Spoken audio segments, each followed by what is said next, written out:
Kaleshwaram project పై justice PC Ghosh commission ఇప్పటికే తెలంగాణ ప్రభుత్వానికి నివేదిక సమర్పించింది. కాళేశ్వరం ప్రాజెక్ట్ నిర్మాణంలో పలు లోపాలు అవకతవకల విషయంలో బాధ్యులపై విచారణకు కమిషన్ సిఫార్సు చేసింది. ఒక్కొక్కరిపై ఒక్కో రిపోర్ట్ తయారు చేసిన కమిషన్ ప్రాజెక్ట్ నిర్మాణంలో భాగస్వామ్యమైన కేసీఆర్, హరీష్ రావు, ఈటెల రాజేందర్ తో పాటు ఉన్నతాధికారుల గురించి నివేదికలో ప్రస్తావించింది. కాళేశ్వరంపై కౌంటర్ కు బీఆర్ఎస్ సిద్ధమవుతోంది. నిన్న కేసీఆర్ తో ముఖ్య నేతలు సమావేశమయ్యారు. కేసీఆర్ టార్గెట్ గానే విచారణ జరిగిందని బీఆర్ఎస్ నేతలు భావిస్తున్నారు. ఇవాళ కేబినెట్ తీసుకునే నిర్ణయాన్ని బట్టి బీఆర్ఎస్ యాక్షన్ ప్లాన్ ఉండనుంది.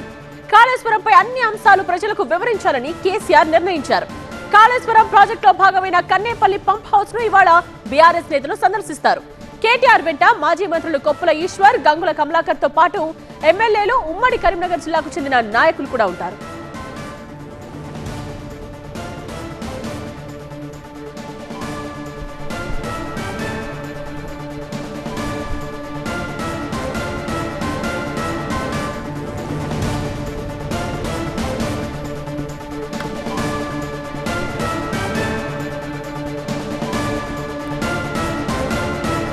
ఇదే విషయానికి సంబంధించిన కంప్లీట్ డీటెయిల్స్ తో సీనియర్ కరెస్పాండెంట్ అశోక్ లైవ్ లో జాయిన్ అవుతున్నారు.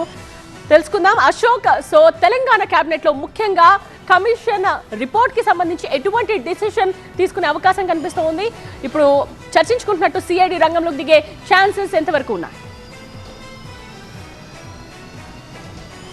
కేబినెట్ భేటీ ముగిసిన తర్వాత దీనికి సంబంధించినటువంటి క్లారిటీ వచ్చే అవకాశం కనిపిస్తుంది. కానీ కీలకమైన పరిణామాలు అయితే కాళేశ్వరానికి సంబంధించి ఈరోజు జరిగే అవకాశం కనిపిస్తుంది. ఎందుకంటే గత 2 రోజుల నుంచి కూడా దీనిపైన పూర్తి కసరత్తును అయితే ప్రభుత్వం చేస్తుంది. దీనికి సంబంధించినటువంటి అధ్యయన కమిటీ అవుతుందో అధ్యయన కమిటీ ఒక బ్రీఫ్ రిపోర్ట్ కూడా తయారు చేయడం జరిగింది. నిర్మాణం కావచ్చు, నాణ్యత కావచ్చు, నిర్వహణ కావచ్చు, ఈ 3 అంశాలకు సంబంధించిన పైన ఒక కీలక రిపోర్ట్ తయారు చేసినట్టుగా తెలుస్తుంది. 600 పేజీలకు సంబంధించినటువంటి రిపోర్ట్ని చాలా బ్రీఫ్గా ఒక రిపోర్ట్ని తయారు చేశారు. దాన్ని ఉత్తమ్ కుమార్ రెడ్డి కూడా నేను ప్రజెంట్ చేయడం జరిగింది. సో ఉత్తమ్ కుమార్ రెడ్డి ఉదయం సీఎం కూడా కలిసే అవకాశం కనిపిస్తుంది. దాని తర్వాత 2 గంటలకు ఆయన అటు కేబినెట్ ముందు కూడా దాన్ని ప్రవేశపెట్టే అవకాశం కనిపిస్తుంది. సో ఆ ప్రజెంటేషన్ ఇచ్చిన తర్వాత కేబినెట్ ఈ విధంగా డెసిషన్ తీసుకుని మాత్రం వేచి చూడాల్సిన అవసరం కనిపిస్తుంది. ప్రతి ఒక్కరిపైన దీనికి సంబంధించిన దానిపైన ఒక రిపోర్ట్ని తయారు చేసినట్టు తెలుస్తుంది.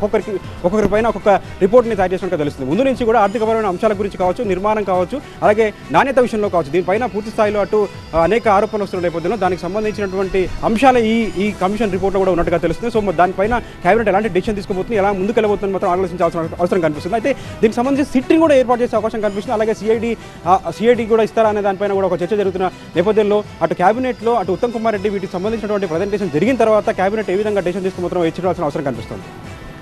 రైట్ అశోక్.